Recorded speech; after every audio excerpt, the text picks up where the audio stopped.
should I keep playing Trish another piece, maybe 2 minutes or so? Yeah, she said about 2 minutes or so. 2 minutes or so. Will be number 7, maybe? Okay. Okie dokie. Thanks for showing that. You're welcome. That's great. What was I going to say that was so funny? Tomorrow I'll bring my camera and show you mine. Yes, I would love to see the puppy. The puppy. Lila? Lola? Is that the name? Oh, so sweet. Nala is my puppy. Lala. Okay, number 7. So number 7? Yep. Okay.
There's another burger.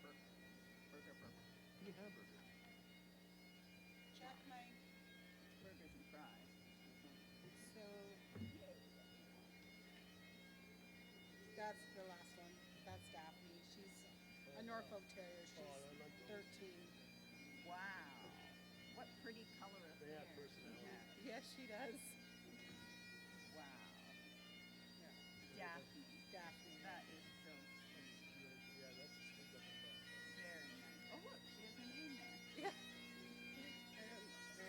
Oh, those are, that's the good blind one. And why is it blind, do you know? Yeah, he has fully mature cataract in one eye, partial cataract in the other, but he also has optic and retinal nerve degeneration in both eyes. So even if we would do cataract surgery, it wouldn't work. How long have you had him? Since February. And how long will he live? Will that I mean, shorten his Salukis, life, or- no, that will have no effect on his longevity. Salukis can live 14, 15, so I don't know. This was when I was away. This is where I was. They have a that's costume beautiful. contest every year at this specialty. So this dog is actually one of our dog's father. Wow. He won the specialty a couple years ago. His name's Peppy, but that's his breeder all dressed up, and they're like That Middle looks East. beautiful, Middle yeah. East. Yeah. What a handsome looking dog, eh? Beautiful. Color coordinated. Yep. She made the costume. Like they go all out. Some of these people. Like it's. Is it Kansas City, Isn't that a Missouri? cute picture I took? Yeah, St. Louis, Missouri. Yeah. St. Oh, Louis. I love that. I And peeking love out from her that. sari, it was isn't that cute? That is beautiful. Yeah, it was really a fun trip. It was, How long did it take to drive there? we took 2 days to do it, but we were towing a trailer. Yeah. We had a Well, yeah, you 27-foot trailer Take behind us. 69 down from Lansing, Yeah. Yeah. straight across Lansing. Yeah. That area. Do you do other shows in the year? Oh yeah. It's a small group coming Yeah, in. it's a big pastime. It's a very small group. So we might have to play number 2. How's number 2? Yeah. And maybe Like number 200. 3. There's like 220 Half or of something. what we're used to. Almost. in like, yeah, half of business. Yes. See if I have, I think that was all. I think that was it, just the one.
Ladies and gentlemen, please rise for the academic procession and the Chancellor.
I declare that the 556th Convocation of McMaster University for the conferring of degrees is now in session.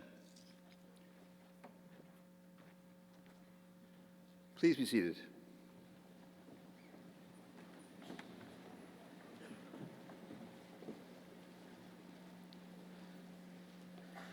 Good afternoon. I am Dr. David Wilkinson, Provost and Vice President Academic of the University. This afternoon, I have the great pleasure of acting as your Master of Ceremonies and welcoming you, graduands and guests, to this Convocation ceremony. I would also like to take this opportunity to acknowledge some of the notable leaders joining me on the stage today. Dr. Suzanne Labarge, our Chancellor, Dr. Patrick Dean, President and Vice Chancellor, Ms. Mary Williams, Vice President, University Advancement, Dr. Jeremy Hurley, Dean of the Faculty of Social Science, Associate Deans, Directors, faculty members, and honored guests. Before we start our formal program, may I first ask everyone in the hall to please switch off any electronic device that may ring or beep during the ceremony. I would now like to call upon our Chancellor, Dr. Suzanne Labarge, to make her own welcoming remarks.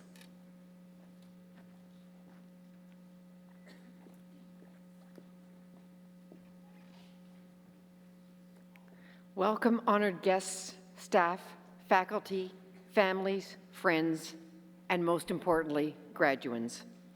This is an exciting day for all of you who are graduating today, as well as for all those people who have supported you and stood behind you, and in many cases have had a key role in you being here today.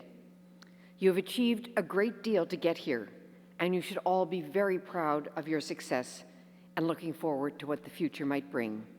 Congratulations, and enjoy the ceremony.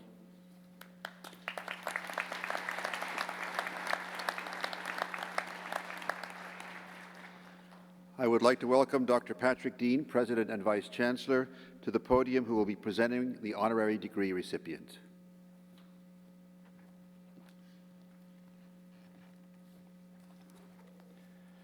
Chancellor Labarge, by the authority of the Senate of McMaster University, I have the honor to present Steve Pakin.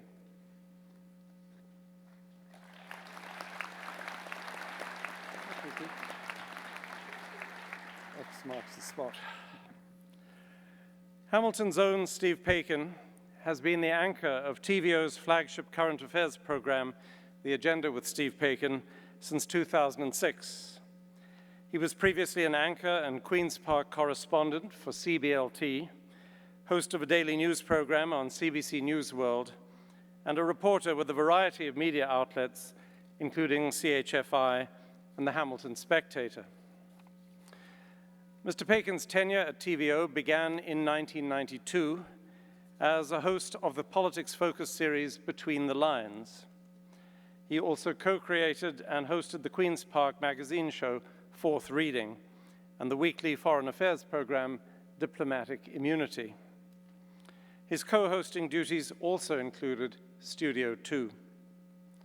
As a strong, proven, and reliable media voice in politics and current affairs, he has moderated 6 party leader election debates during the 2006, 2008, and 2011 federal elections, and during the 2007, 2011, and 2014 elections in this province.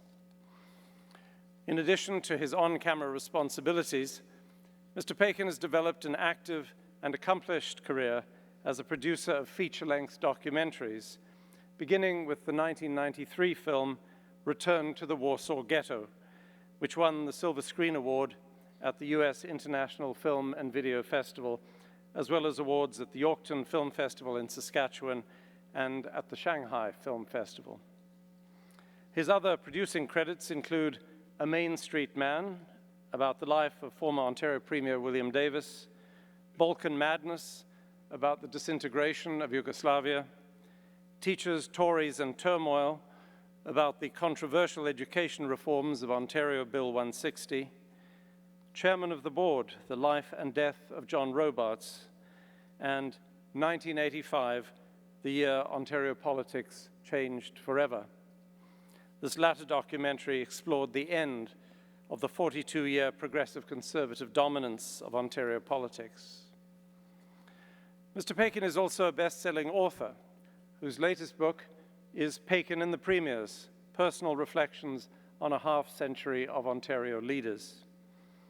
His first book, The Life, The Seductive Call of Politics, was published in 2001.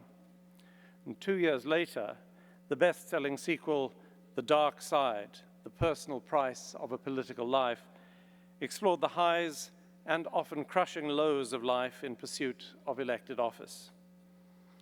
In 2005, Mr. Paikin's Public Triumph, Private Tragedy, The Double Life of John P. Robarts, explored the dramatic existence of the former Ontario Premier.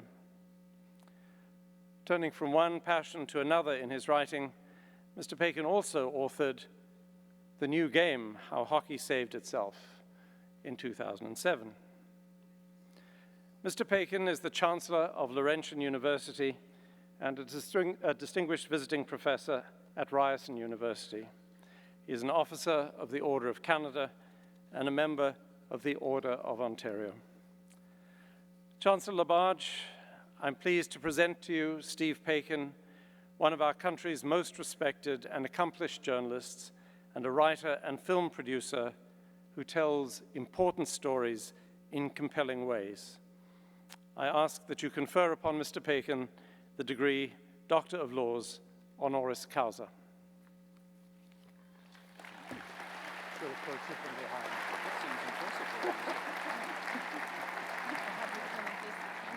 Gotta face me. Steve Paikin, by the authority of McMaster University Senate, I have the great pleasure to confer upon you the degree Doctor of Laws, honoris causa in McMaster University, with all the rights and privileges pertaining to that degree. Congratulations. Thank you so much. Thank you very, very much. Now we get to sign this.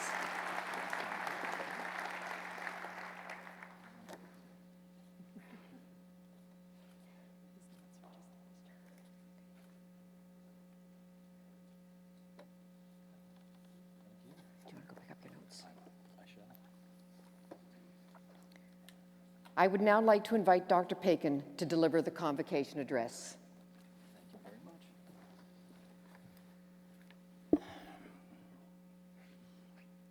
You know, I gotta say, I never thought I did that much, but when it's said with a British accent, it sounds pretty good.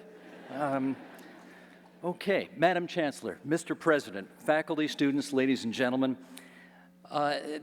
you know, the President gave a too long recitation of some of the things that I've done over the last 30 years or so of my life, and I know for a fact most of you weren't alive when I did most of that stuff, but the agenda is still on TV, so I'm going to take advantage of this opportunity to potentially embarrass myself here by asking, can I see a show of hands? Has anybody even seen this program, the agenda, on TV? Oh, thank goodness. Okay, that's good to know. Sometimes I think it's just my parents who are watching, so that's very good. I do have to say, ladies and gentlemen, this is a ridiculously ironic day for the Pakin family because I am here on this stage getting this wonderful honor from McMaster University, which was the only university in Ontario 38 years ago that my parents told me I was not allowed to attend. I was born and raised in Hamilton, and they thought it was important that I leave the nest and experience life outside of Hamilton.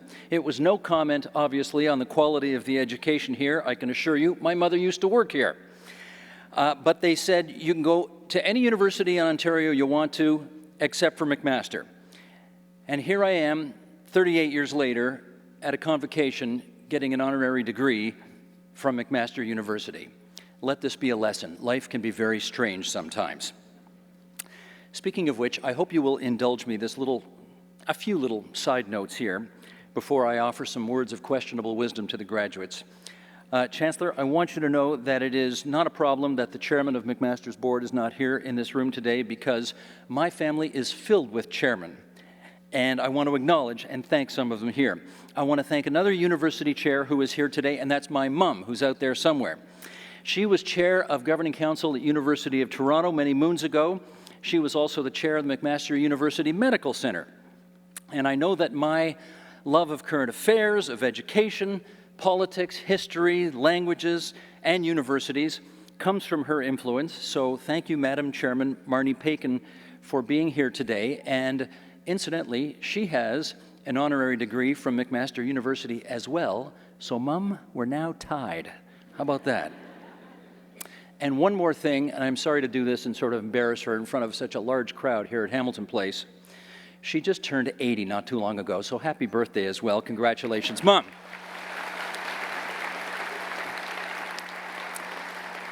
My dad is also here, and he is also a chairman of sorts, in as much as my mother lets him rearrange the chairs on the patio on their condominium from time to time.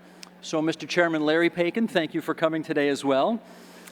And as much as today really is terribly exciting for me, and I hope a little bit for us, but I do have to let a little bit of the cat out of the bag here. This will be only the second most wonderful thing that's going to happen for my dad and me this week, because this weekend, he and I and two of my kids are going to Fenway Park in Boston, where my father took me 38 years ago, around the very same time that he told me I couldn't go to McMaster University. So, Mr. Chairman, Larry Pakin, where are you? There you are, right there. I cannot wait for our newest road trip. My brother Jeff is here, who was also a chairman. He was chair of the board at Hillfield Strathallan, where we went to school and where he sent his 3 girls to school, and he chairs the Canadian Educational Standards Institute. Is that what it's called? Something like that. And even though my parents always liked him better, I'm thrilled he's here today anyway. So, Mr. Chairman Jeff Pakin, thank you for being here today. And our great family friend, Ron Foxcroft, is here. He's the chairman and founder of Fox 40 International. He's the chairman of the Fluke Transportation Group, a double chairman. Fox, wherever you are, or should I say, excuse me, Dr. Fox, because I know you've got an honorary degree from McMaster as well. Thank you for coming today. Okay, now that all that's out of the way, I should mention to all of you young graduates that I turned 56 last week, which means I'm more than twice as old as all of you, which makes me an old fogey filled with brilliant advice, which I will have the temerity to share with you right now. So here we go. I hope you were nice to all of your classmates. That's where we're going to start. There's a very good reason why I'm saying that. Because the fact is, nice is very underrated. Wait till you get into the big cruel world out there and you will realize how a little bit of nice is really a very wonderful thing. Seriously, in 1978, I went to Victoria College at the University of Toronto because I wasn't allowed to go to Mac. I don't know if I mentioned that yet. Anyway, I tried to be nice to everybody, and it's a good thing because one of the women that I used to hang around with, a friend of mine back in those days, who I was nice to, became my boss at TVO many, many years later. So I hope you were nice to everybody as you went through your journey, because you never know. Your future plans may depend on those people. Next piece of advice. You and I have something in common, insofar as when I graduated at the beginning of the 1980s, it was smack into the teeth of what at the time was the worst recession since the Great Depression. And trying to find a job was very hard. And it took me a year to get my first job. I, like you, had a good education, but my timing wasn't great. All of you are graduating into the teeth of a very strange economy. Companies seem to have pretty healthy bottom lines. They seem to have money, but they don't necessarily want to spend it hiring lots of people. And for those of you who want to get into the public sector, government deficits are large-ish, and they are not necessarily looking to hire big numbers of people either. So you might be thinking the odds don't look great. However, if you think that the career or area of interest that you want to pursue and for which you have now been so well educated is absolutely, positively what you're meant to do in this world, then you mustn't give up. Remember this advice when it seems too hard or too impossible to find work. I remembered it after I got my 30th rejection letter back in 1982. 30. I'm still traumatized by it. But I knew I had to be a journalist. It's all I wanted to do. It's all I could do. So I just persevered, and it didn't turn out too badly. Some of you will get jobs right away, and you'll be off to the races, and good for you, you don't need this advice. Others of you will get that stack of rejection letters as I did, or maybe the rejection emails today. Looking for a job can be frustrating. It can be debilitating to your self-esteem. But remember, and I really believed this then, I believe it today, every door that slams in your face is progress. You get a little better each time out at how to do a good job interview, at how to sell yourself, at what to emphasize, or perhaps what not to emphasize. And of course, you're that much closer to eventually getting what you want, which is that first job. Mr. President, your counterpart at Laurentian University, where, as was mentioned, I have the honor of being chancellor, told graduates at our convocations a couple of weeks ago that you should all try to be like Jose Bautista. He's actually not much of a baseball fan, but I think he was just trying to ingratiate himself and sound cool. But anyway, don't tell him I said that. You know the moment I'm talking about, right? Last year, swing for the fences, that moment, got the home run, fantastic bat flip after that, which nobody will forget. Now, I don't want to disagree with my university's president, but let me just embellish a bit on what he had to say as that advice goes. Not all of us in this room are home run hitters. There is a guy named Ty Cobb who had more than 4,000 hits in a 20-plus year career, and he almost never hit a home run. And he's in the Hall of Fame today. So showing up every day and hitting singles can also get you to the promised land. That's worth remembering. When my second-born son graduated from high school, one of his teachers used a line in describing him that not only made me very proud as his dad, but I also thought it was just a brilliant way of describing probably all of you in this room today. And that's this. His teacher looked at him and said, "Why fit in when you were born to stand out? You've had to stand out to get to where you are today. So keep going. Keep standing out. Keep being outstanding. Work hard, have fun, and do what you have now been so well educated to do." Ladies and gentlemen, my congratulations to all of you. Thank you for letting me share this memorable day with you, which is now so memorable to me. God bless. Bye-bye.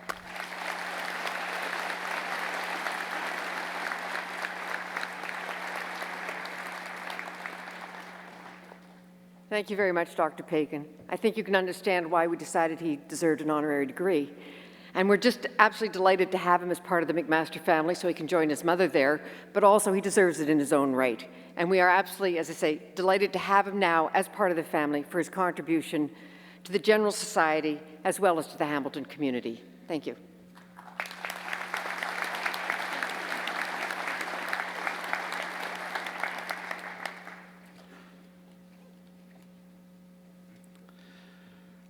Dr. Patrick Dean will now come forward to present the graduands to the Chancellor for the admission to their degrees.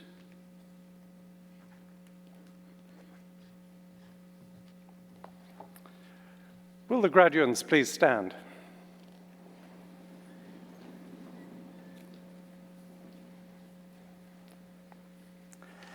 Madam Chancellor, on behalf of McMaster University Senate, I present to you these candidates in order that you may confer the appropriate degrees upon them, and I bear witness that they are worthy and suitable. May I also request that you confer the appropriate degrees in absentia upon all those candidates who have successfully completed the required course of study, but who are not present. Graduands, by my authority and that of the McMaster University Senate, I have the great pleasure to admit those before me today and those in absentia to their individual degrees in McMaster University with all of the rights and privileges pertaining to those degrees. My sincere congratulations to you all.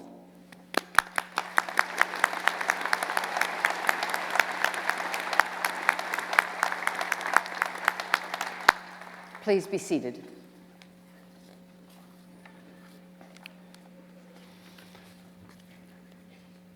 Graduates, I now ask each of you to join me on the stage so that the Chancellor and I may welcome you to the McMaster community of scholars.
Ladies and gentlemen, so that each graduate's name may be heard, it would be appreciated if during the presentation of the graduands, you would hold your collective applause to the end of each degree category.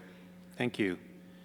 Madam Chancellor, may I present to you the following graduates of the degree Doctor of Philosophy. Candace Lynn Bogart.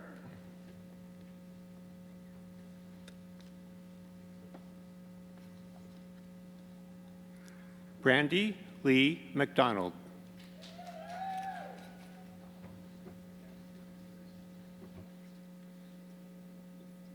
Philippe Mamadou Froud.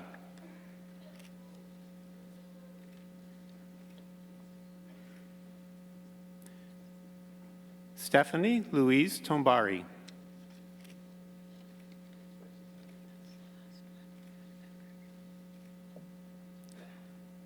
Stephanie Balkwill.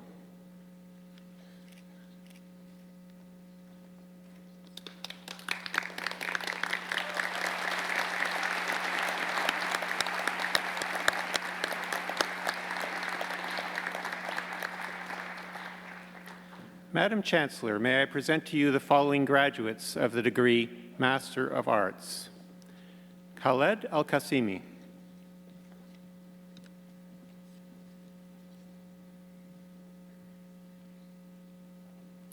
Melinda Adoma.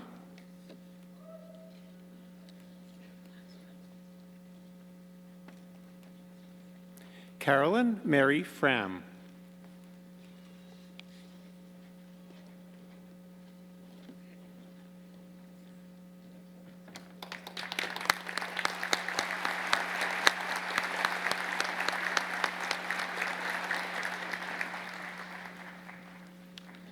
Madam Chancellor, may I present to you the following graduates of the degree Bachelor of Arts Honours.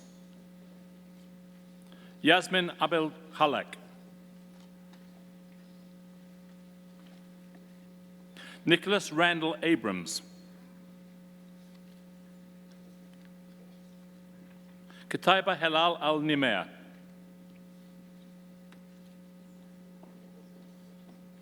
Mohammed Al-Ani.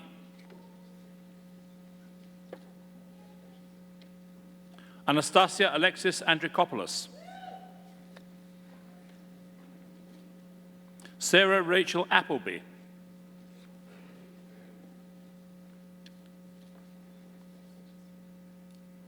Curtis Aquino.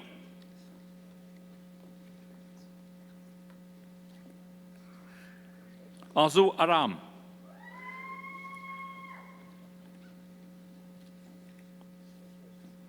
Stephanie Alt.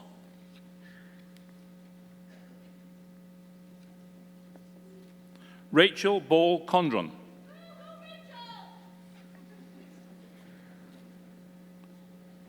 Rukwaya Bengali.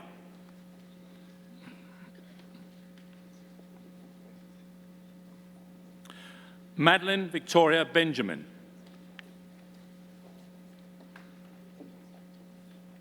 Nathan Daniel Robert Beresh.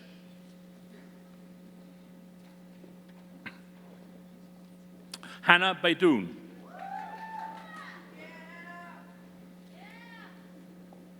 Connor Blair.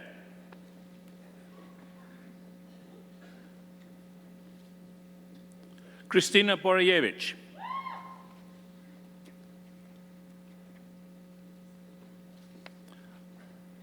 Alexander Joseph Boyle.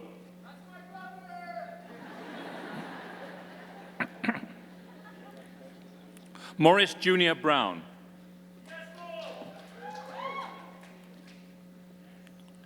Nicole Ann Burke.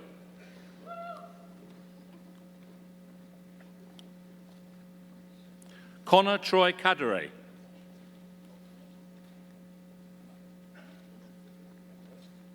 Melissa Cameron.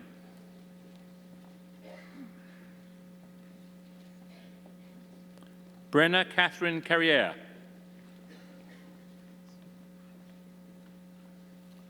Angela Myra Castle.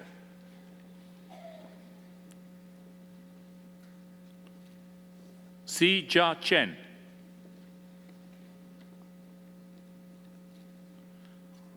Carolyn Denise Chenery.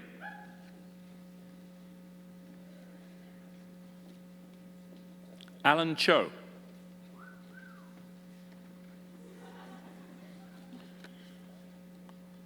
Barry Lok Hai Choi.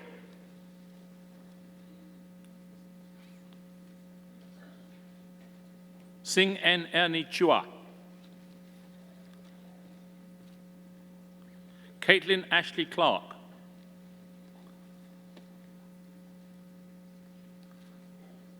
Elisa Rebecca Collins.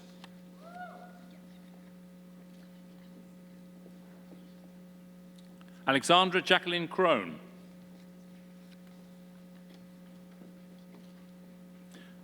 Kimberly Chrisanne Cross.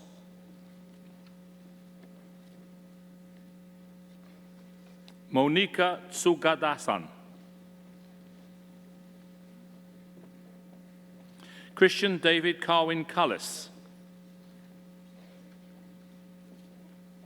John Dadadrio.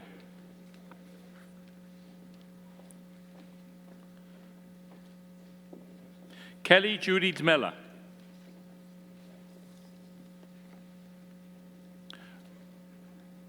Rhea DeMello.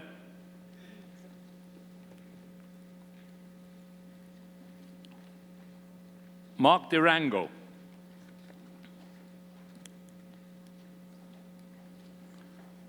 Danielle Helen Deschênes.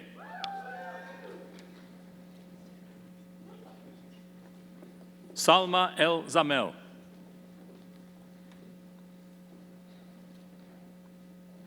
Derek Bradley Ellens.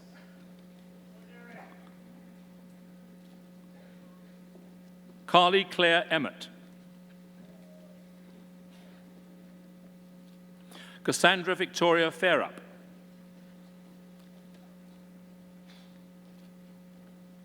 Shiyue Fan.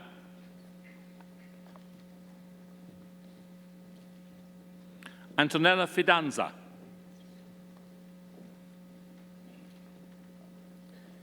Ryan Joseph Figuera.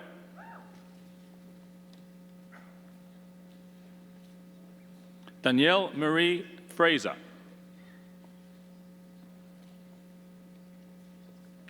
James Frichitavong.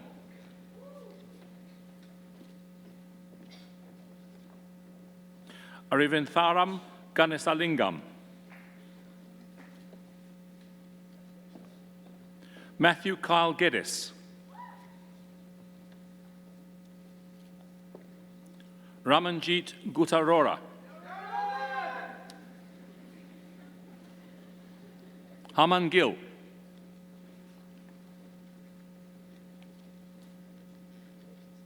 Eric Avery Gillis.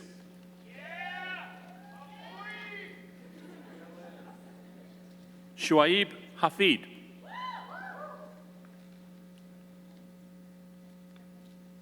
Jahui Han.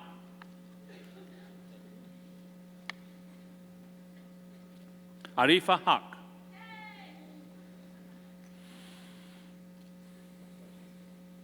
Mercedes Hicks.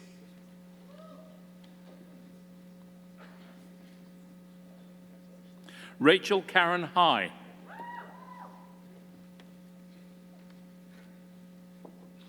Julia Lorraine Homenyuk.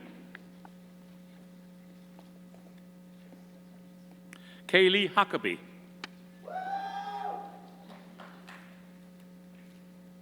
Carly Elizabeth Hunter.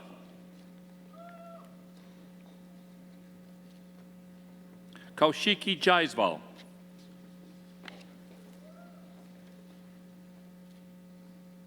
Loretta Jones.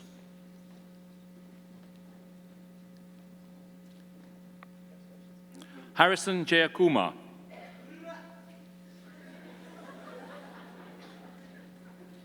Dale Johnston.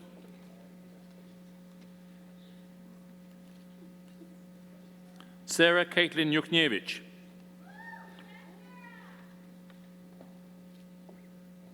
Zoe Georgie Elpitha Kalakos.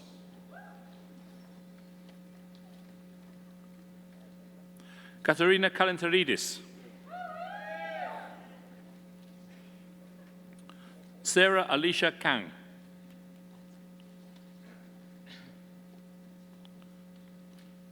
Rishi Kapoor.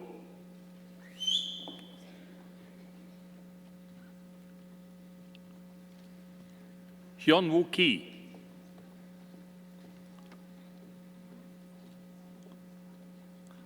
Artemi A. Khmelyov.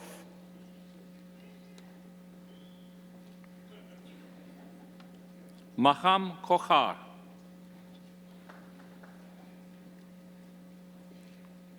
Stephen Kofi Akufu.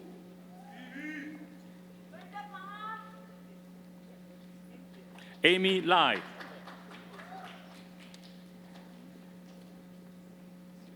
David Lake.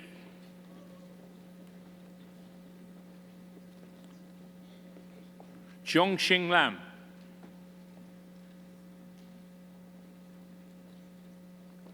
Kendra Page Lang.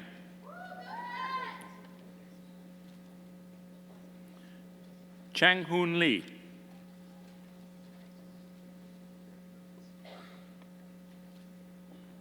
Andrew Cho Ying Lee.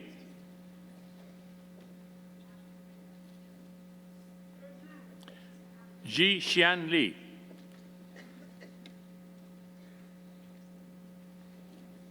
Silin Liang.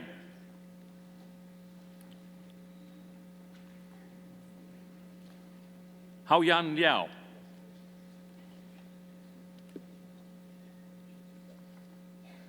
Alim Shakil Leela.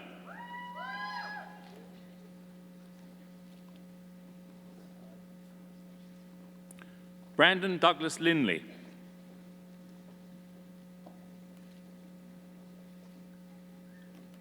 Emily Pei Hua Liu.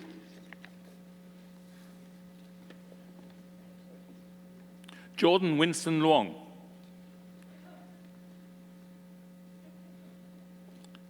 David Keith MacDonald. Ryan Elliott MacDonald.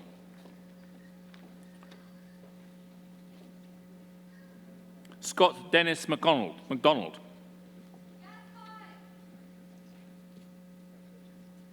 Jacob Mack.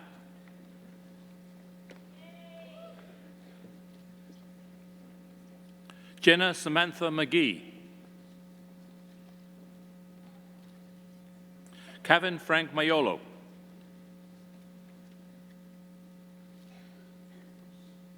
Anusha Malik.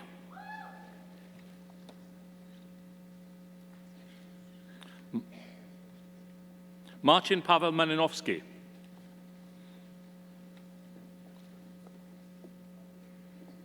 Sarah Mamo.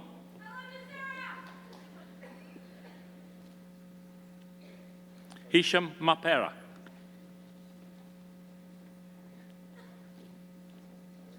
Ana Sofia Martin Aguilera.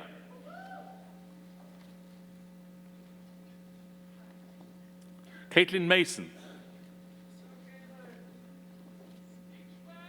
Megan McCrory.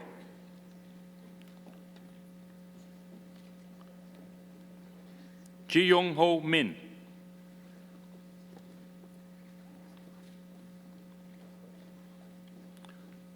Martina Misic.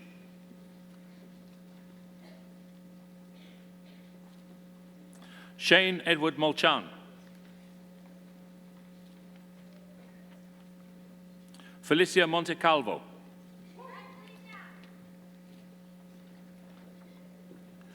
Kyung Yeol Patrick Moon. Connor Morris. Mursal Muhsini.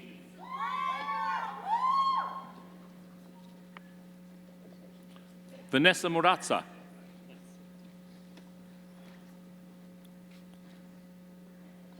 Ola Mustafa.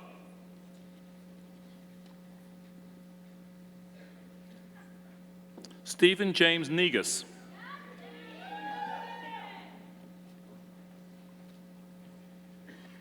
Taylor Elizabeth Ashley Noble.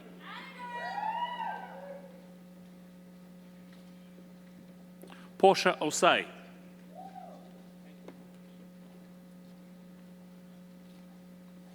Mahnoor Osmani.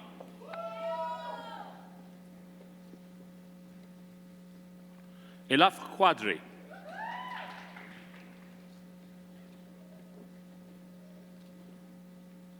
Yu Xuan.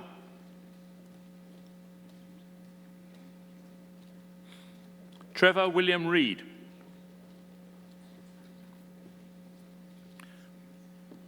Catherine Jane Audrey Rennick.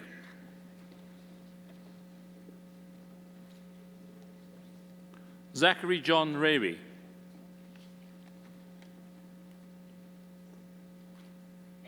Tyler Jordan Richardson.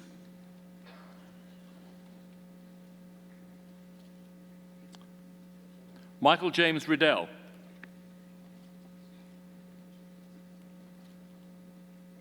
Juan Davis Rios.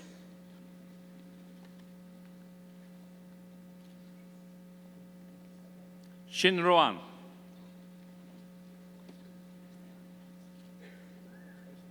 April Stephanie Ruiz.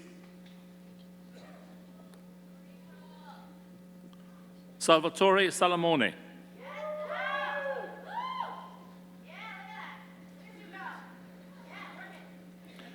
Firas Saleh.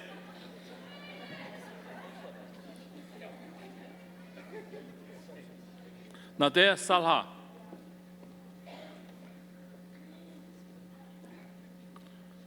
Cristina Santos.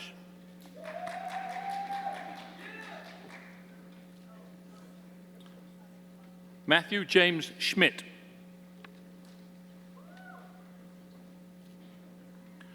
Travis Earl Schreiber.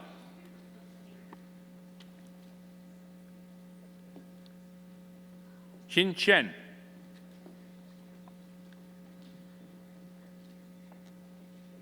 Yara Shufani.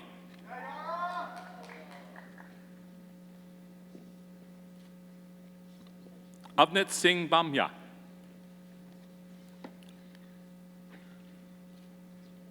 Bridget Smith.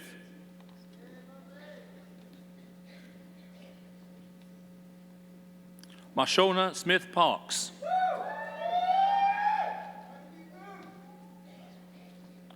Da Loa A. Sao.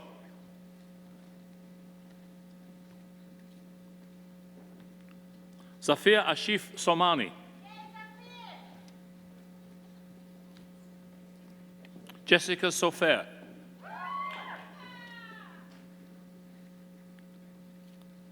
Sifat Sayeda.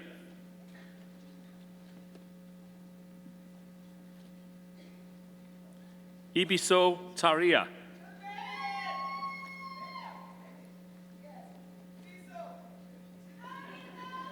Nilen Thamferisan.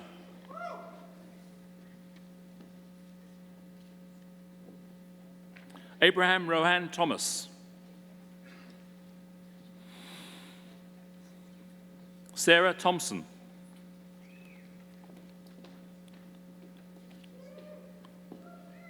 Anjani Tiwari.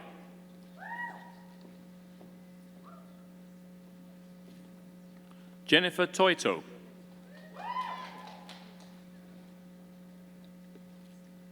Julie Tran.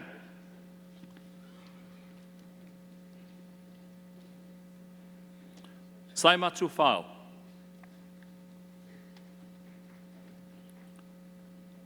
Julia Ann van der Kooi.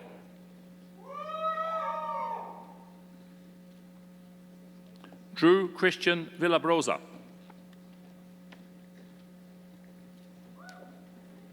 Philip Keith Custodio Visaya.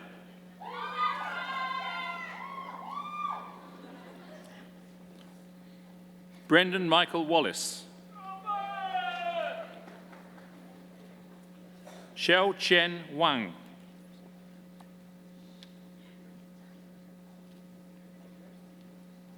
Anton Maxim Vachchuk. Xinlei Wen.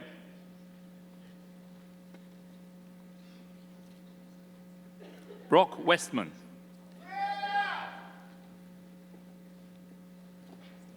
Michael John Wolfsgruber.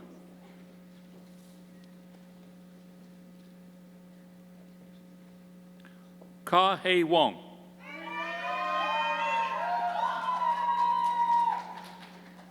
Anamitsa Yadav.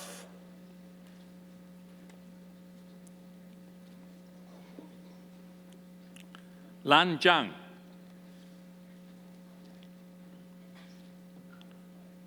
Sichuan Zhang.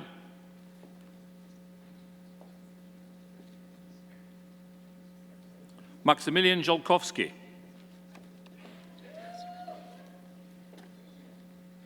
Hans Zuriel.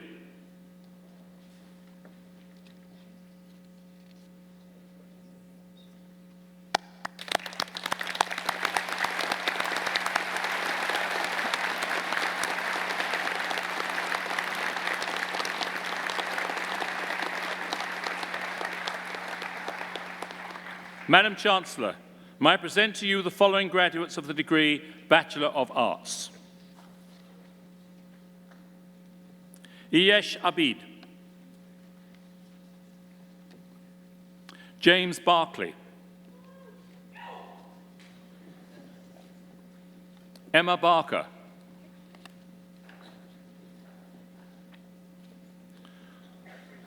Lucas Barraclough.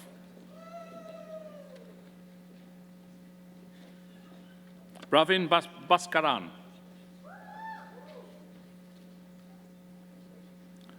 Taylor Marie Bridgewood.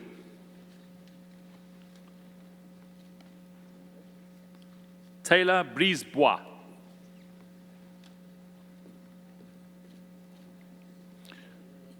Yun Na Chen.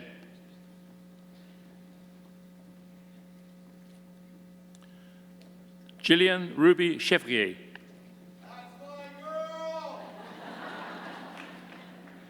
Miranda Vivian Clayton. Jeffrey Jordan Colasurdo. Michael Couto.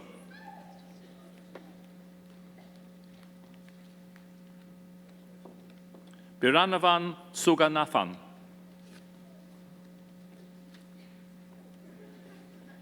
Erica Livia De Luca.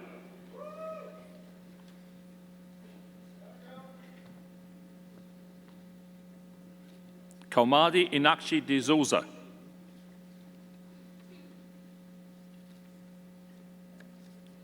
Matthew Constanti Dislakis. Xinyang Du.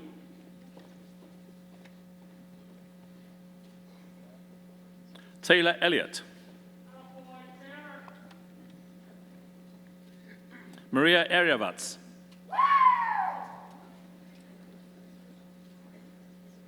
Matthew Gallo.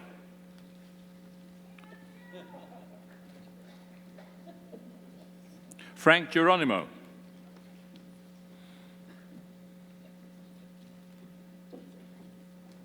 Megan Ashley Goodman.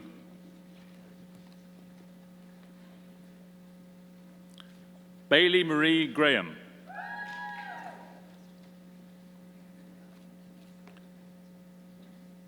David Jeffrey Hazel.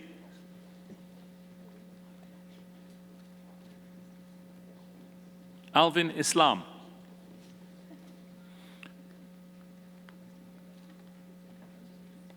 Yun Hang Kwan.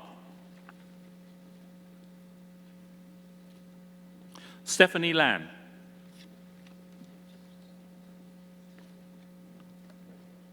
Hannah Victoria Liu. Siti Kadia Mahmoud Arif.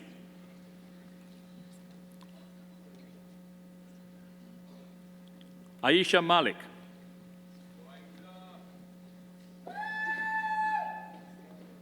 Ida M. Marelli.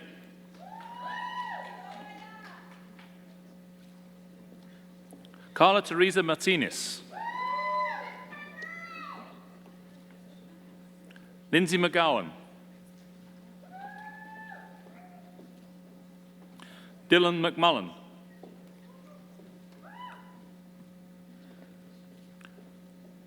Julia Mary Mele.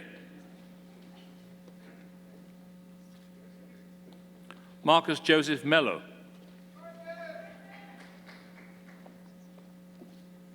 Frank Tanner Miller.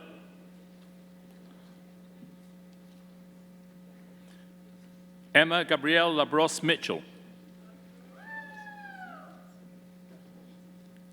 Maria Molochko.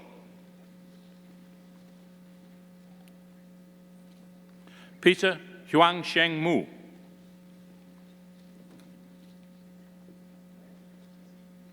Eric Ngo.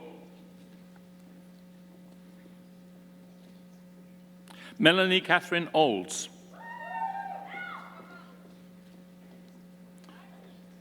Teresa Ann Parente.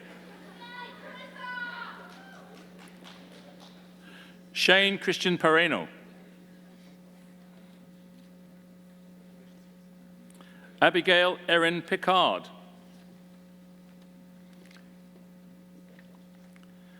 Kiatha Lee Ann Robinson Edwards.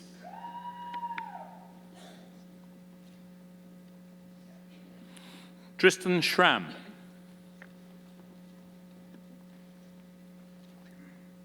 Brandon David Michael Sharma. Sinthu Siva Thasan. Shaigan Sri Raghavan.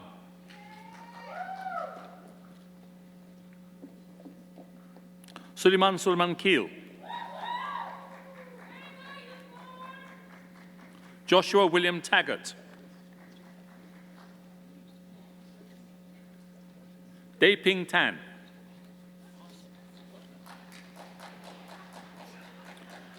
Jason Sang.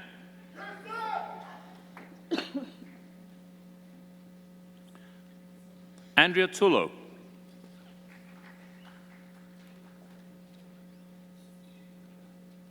Ziana Yukani.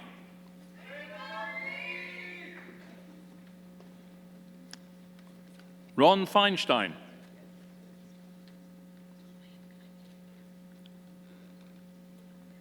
Jesse Veltri.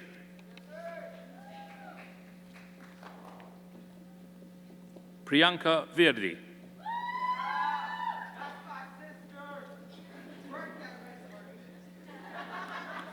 Anthony Wu. Ru Wang.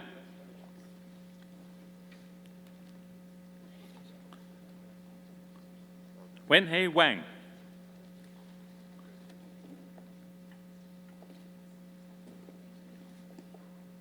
Dale West.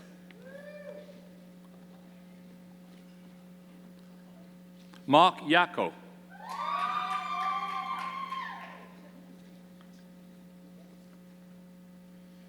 Kai Zer Yao.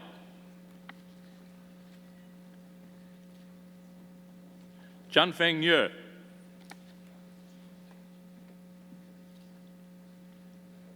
Xuan Rong Zhang.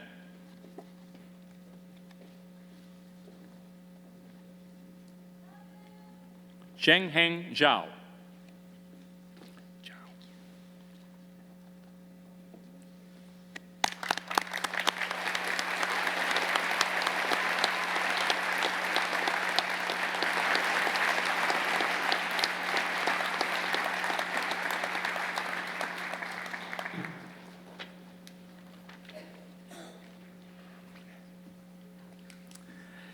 Ladies and gentlemen, I would now like to introduce Mr. Nathan Baresh, a graduate of the degree Bachelor of Arts Honours from the Religious Studies program, who will be delivering the valedictory address.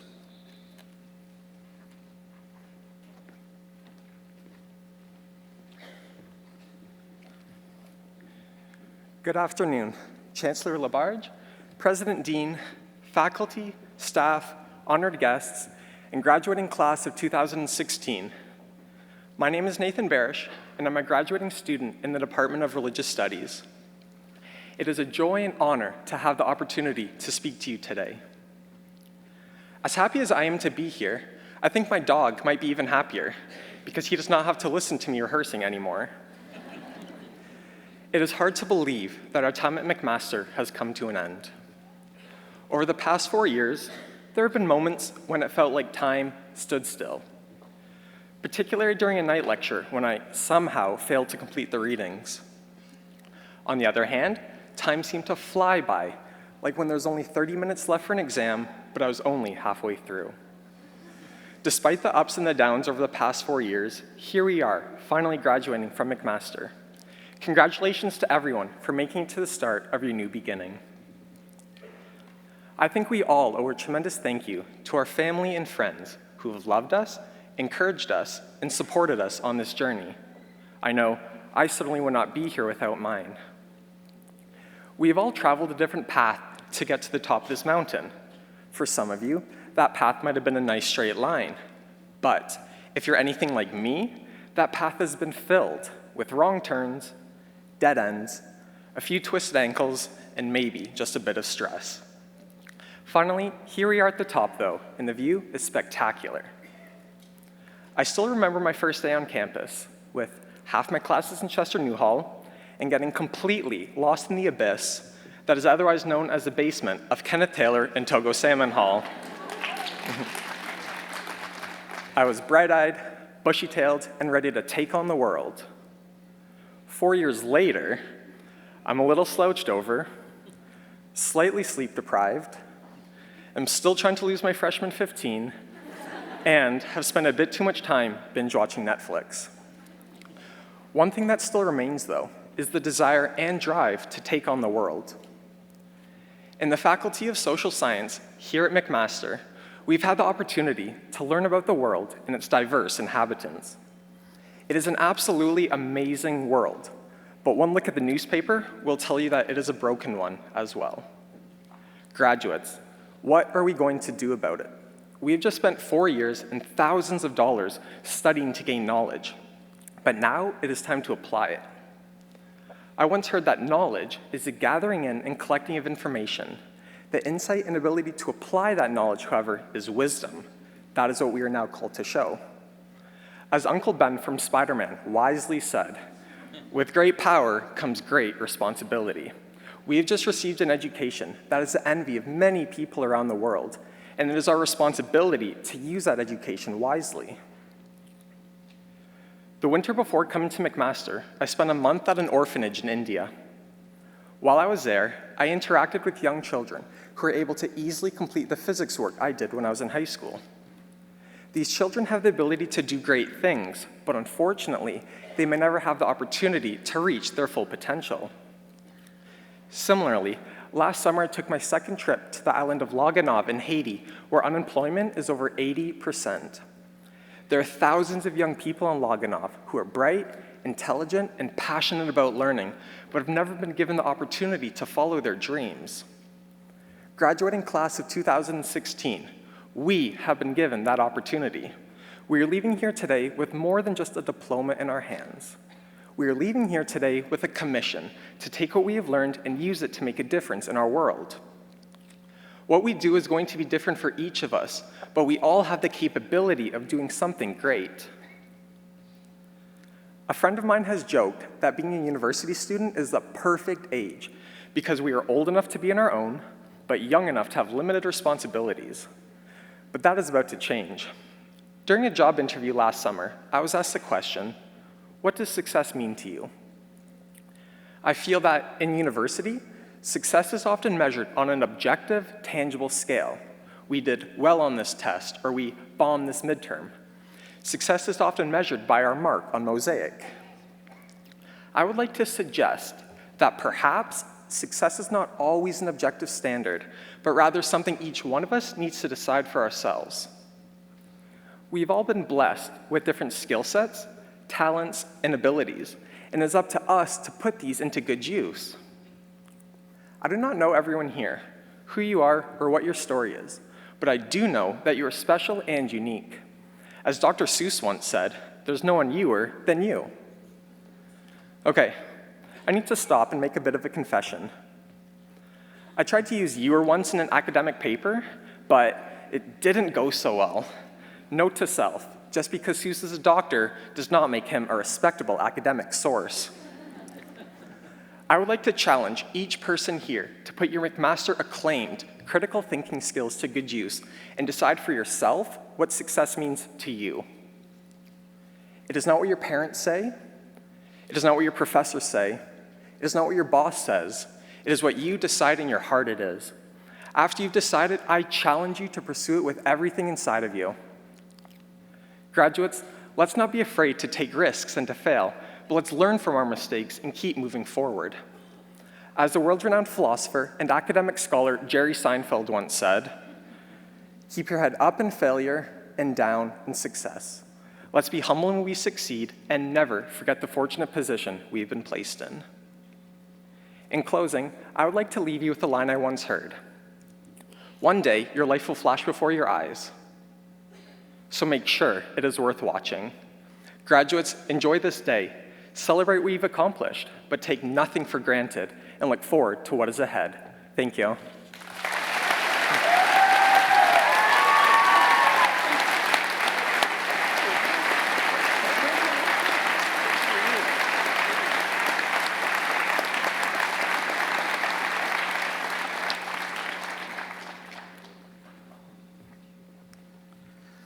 Thank you very much, Nathan.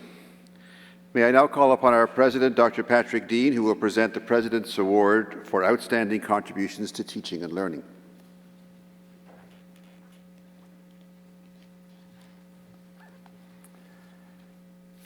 Would Dr. Philippa Carter please come forward?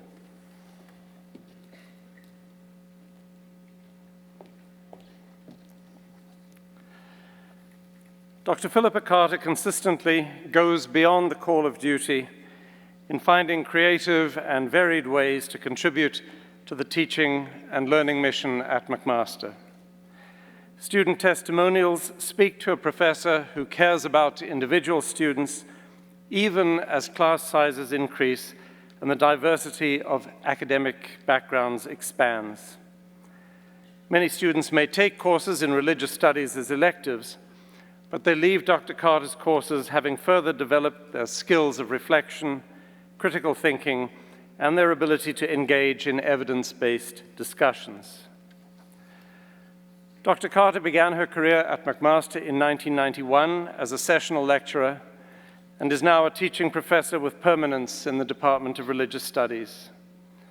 Over this long period, Dr. Carter has taught an impressive number of courses, many with high enrollments of 100 to 300 students. Her student evaluations are usually 8.0 and many above 9.0, even for the largest classes. Dr. Carter has developed many new courses that speak to students within and outside of the faculty. For example, the highly innovative new Religion in Hamilton and its Environs and Humor and Religion courses. She has reconceived existing courses, often to the point of completely revamping them. A case in point is her very timely move to reinvent the most prominent Level 1 course, the World Religion Survey, as What on Earth is Religion? She's also engaged in program ICAP reviews. As a Meetle Impact Fellow, Dr. Carter is exploring technological tools to engage students in collaboration and critical thinking. She's investigating the impact of classroom response systems on student engagement in high enrollment, non-STEM introductory courses, and has also incorporated the Top Hat response system into courses, as well as online learning portfolios, all of this to encourage and facilitate student reflection and growth. Dr. Carter is also a great mentor to the graduate students who act as her teaching assistants. A current student comments as follows: "Working as TA for Dr. Carter has been the most enjoyable and rewarding experience of my time at McMaster, and I'm confident that I'm poised to become an excellent professor in the academy solely due to her mentorship and the excellent example she sets as a teacher at McMaster University." Dr. Carter's long record of enhancing student engagement and implementing new technologies has helped to raise McMaster's profile as an institution that values excellence in instruction. She's a remarkable, committed, and insightful educator and an utterly deserving recipient of the President's Award for Outstanding Contributions to Teaching and Learning. Congratulations, Dr. Carter.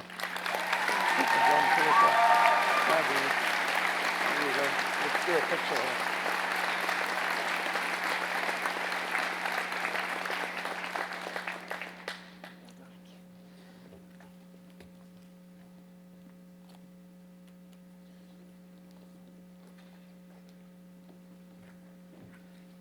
Congratulations, Philippa. I would now like to introduce the Dean of Social Sciences, Dr. Jeremy Hurley, who will present the Hurd Medal.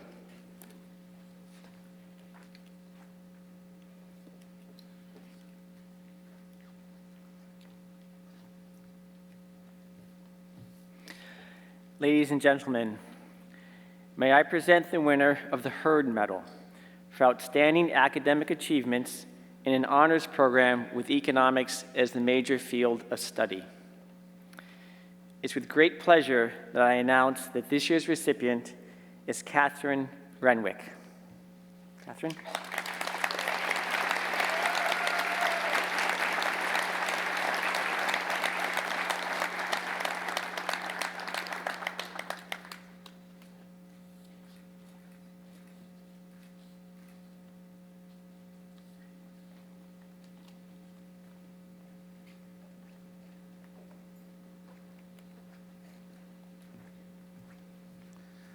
Congratulations, Catherine. May I now introduce Ms. Karen McQuigg from the McMaster Alumni Association, who will deliver the Alumni Association address.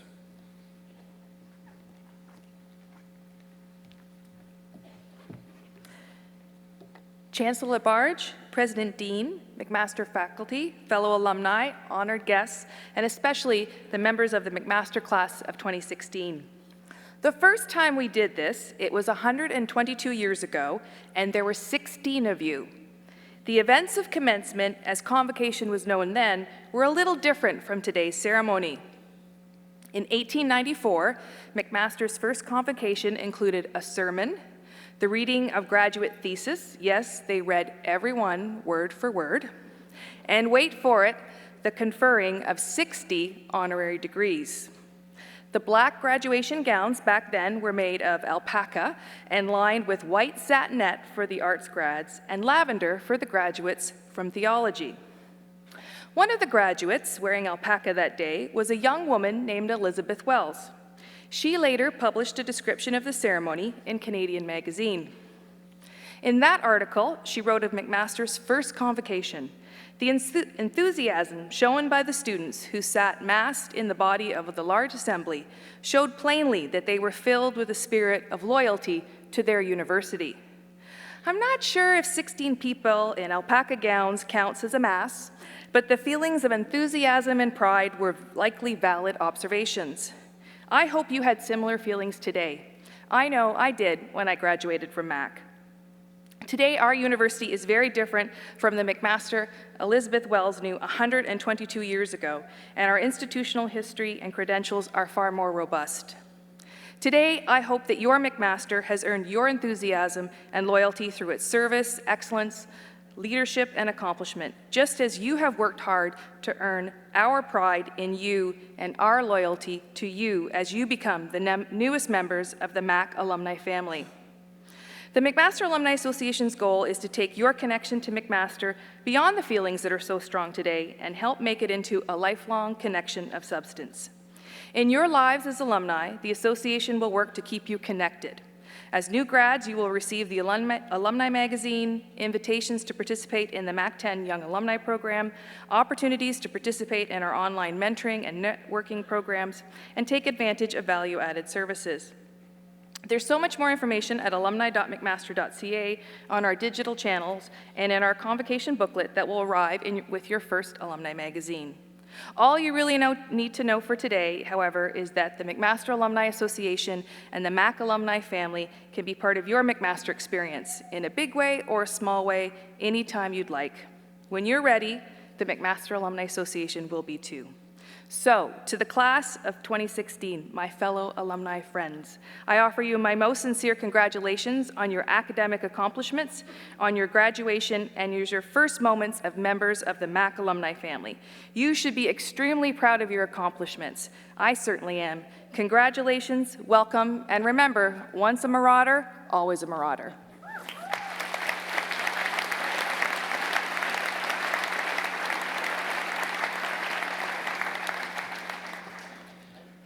Thank you, Karen. May I now invite Dr. Dean back to the podium to deliver his President's Address.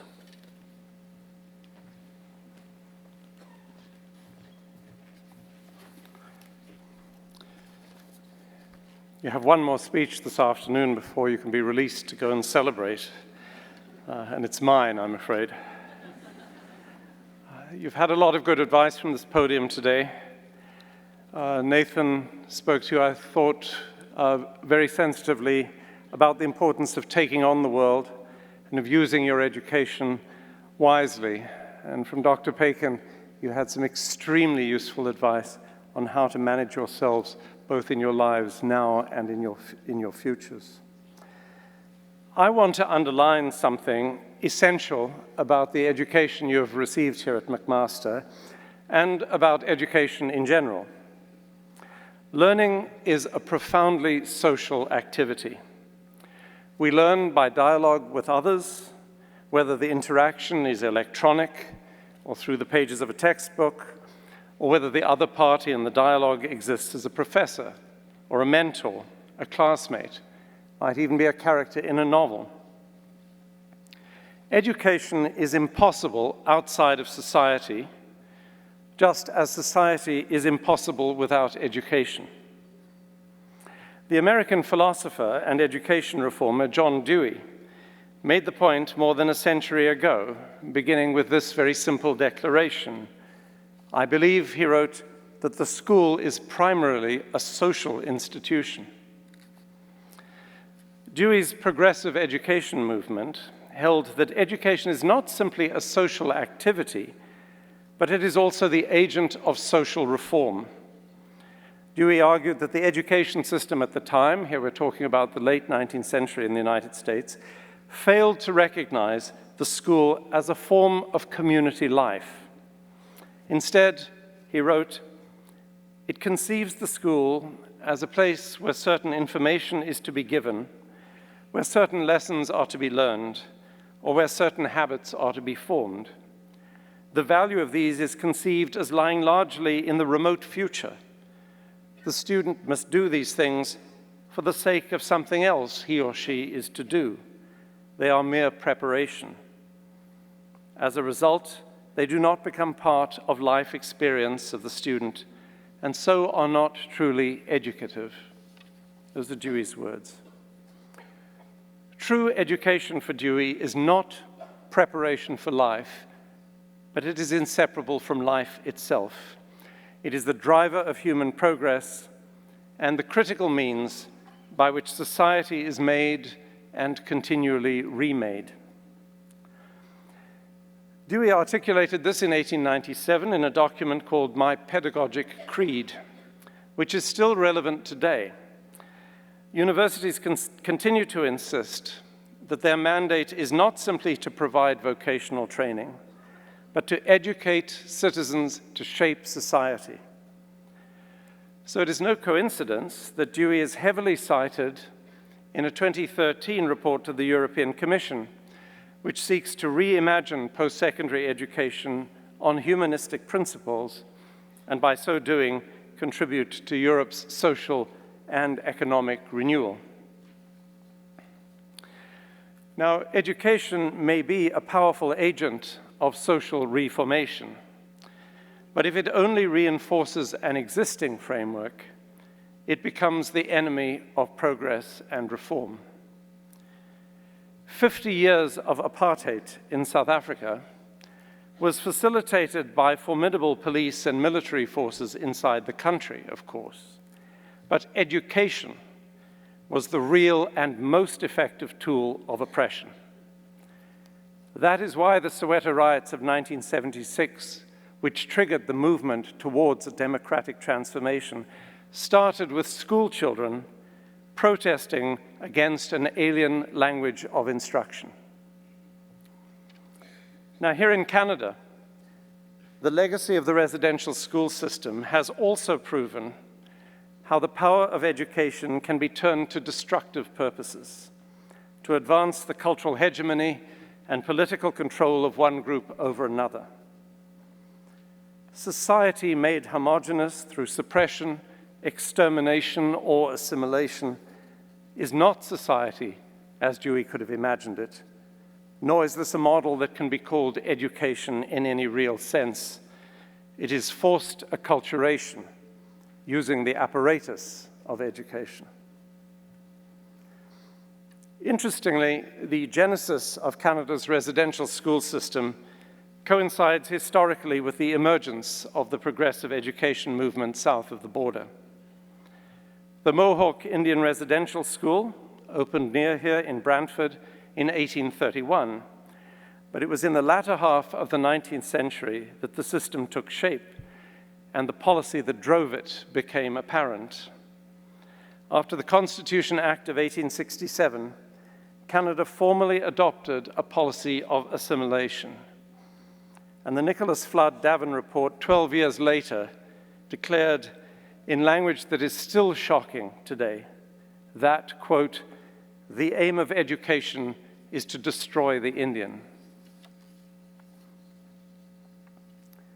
Duncan Campbell Scott, Superintendent of Indian Affairs in the Canadian government from 1913 to 1932, spoke of the need to, another quote, "get rid of the Indian problem." Continuing the process of acculturation, he said, "until there is not a single Indian in Canada that has not been absorbed into the body politic, and there is no Indian question and no Indian department." In 1920, Scott drafted an amendment to the Indian Act, making it mandatory for all Native children between 7 and 15 to attend school, attendance at residential schools becoming compulsory. This curious contrast shows that even where there is a consensus that education has the power to shape society, it does not follow that the inevitable outcome of education is democracy, enlightenment, and the realization of human potential. We have to work at these things. If our country is to right the wrong caused by the residential school system and evolve as it should, education must be returned to its Dewey-esque purpose and become engaged in social reform. It must work to bring us all into what might be called a commonwealth of knowledge, infinitely rich and complex, admitting diverse perspectives and epistemologies because of the infinite richness and complexity of society. It is little wonder that so many of the calls to action in the 2015 report of the Truth and Reconciliation Commission of Canada directly address education. 6 seek to redress the immediate legacy of the residential schools by reforming the funding and administration of education for Indigenous young people and counteracting the alienation of students from their heritage. Many others address the need to educate non-Indigenous Canadians about Indigenous issues, especially those, like all of you, with an advanced education in public roles whose own education, whether they know it or not, gives them power to shape our society. Thus, doctors, nurses, journalists, and lawyers are all enjoined to acquire the intercultural competency to make them active agents of a new Canada, founded not on exclusivity, coercion, and force, but on inclusivity. As Indigenous educator Roberta Jameson recently noted in the Toronto Star, to make reconciliation work, non-Indigenous Canadians will have to invest time. It is a scandal that for nearly a century, our country turned education to the diabolical purpose of destroying the Indian. For all who cherish their work as educators, this is cause for indignation, great grief, and regret. But today, with all of us gathered here, and all of you in particular, graduates, this is a moment of great promise. You have been nurtured at McMaster in a tradition of progressive education. You have acquired not just the information necessary to perform a particular task valuable to our economy, but knowledge and wisdom derived more broadly from our communal life and therefore potentially transformative of our society. Graduates, the point of celebrating your success in the way we have done so today is to underline the extent to which your individual achievements are also social achievements. This is a communal event because the meaning, quality, and richness of our life together on this planet is ultimately the point of education. And for that reason, this physical place is highly significant. It is literally the ground of our coming together and the emblem of our deeper commonality, kinship, and shared aspirations. If you look around at the flags and the garments being worn on stage, we have decorated it with the iconography of a culture many of us share. Yet our obligation as educators must be to grow in dialogue with other iconographies and histories, not blindly, indiscriminately, or sentimentally, but as thinking, feeling, complete human beings. Education thrives on the sheer abundance of our existence. I will end where, at future convocations, I intend us to start, by recognizing and acknowledging that we meet on the traditional territories of the Mississauga and Haudenosaunee nations, and within the lands protected by the Dish with One Spoon Wampum Agreement. To say that is to acknowledge a debt to those who were here before us, and also to speak against those teachers, clerical and secular, whose project over nearly a century was to alienate peoples from their history and culture, and to make of the educational process the very antithesis of what it ought to have been. I could not be more proud to stand with you in this meeting place, pondering what, moving on from here, you will be able to do with our society and with our world. Good luck, and thank you.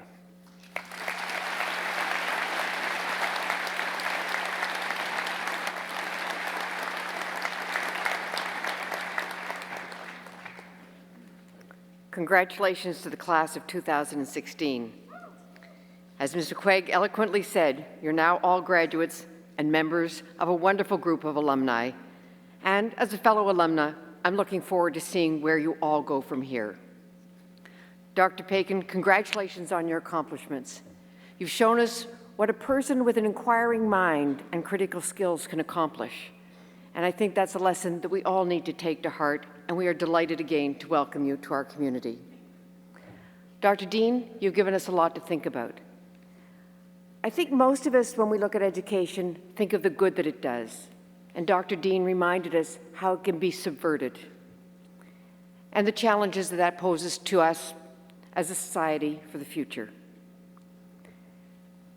As an alumna, as I look back on my education at McMaster, and I know that you've just all finished your final exams showing what you've learned over the last 4 years, but I have to say, I don't remember anything that I learned here. And I like to put it down that it's not just old age, but it's a fact that in actual fact, I learned a foundation of learning. I learned how to learn. And everything since then has been accumulated onto a very strong foundation that I built here at McMaster. And the critical skills that we've talked about were really what helped take that knowledge and use it effectively throughout future years. But even more than that, it was the societal part of coming to McMaster, coming out of a nice, comfortable cocoon at 17 years old, coming to McMaster. I met people that I would never have met if I'd stayed home. Some of it was uncomfortable. Most of it was actually exhilarating. I was exposed in a very comfortable environment to ideas that were new to me. And it was that ability to understand that you can move your comfort zone to a great extent that allowed me to grow into the diverse country that Canada's become from what it was when I first came to McMaster. And I hope that all of you benefit from that. I look at what happened in Orlando over the last few days, and realize how intolerance can easily creep into society. And a role of the education system, and as we have here, is to ensure that we create an environment where that doesn't happen. And as alumni, I leave you with a challenge to ensure that McMaster continues to provide the environment that I benefited from, that you benefited from, and that we'd like future generations to benefit from, of keeping honest to the vision that Dr. Dean showed us of what education should and could be. Now, I know that you all have pictures to take and parties to go to, so I am just going to close with wishing you all of the very best.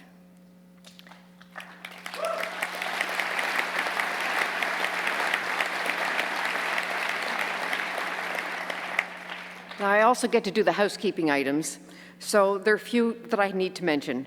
Immediately following the ceremony, a reception will be held for graduates and their guests in Hamilton Convention Center, Wentworth Room B-C. Flowers that have been delivered for graduates will be available at the coat check in the main lobby. I would ask that you please remain standing at your seats until the academic procession and the graduates have left the hall. Finally, please join now in the singing of our national anthem. After the singing of the anthem, this convocation stands adjourned.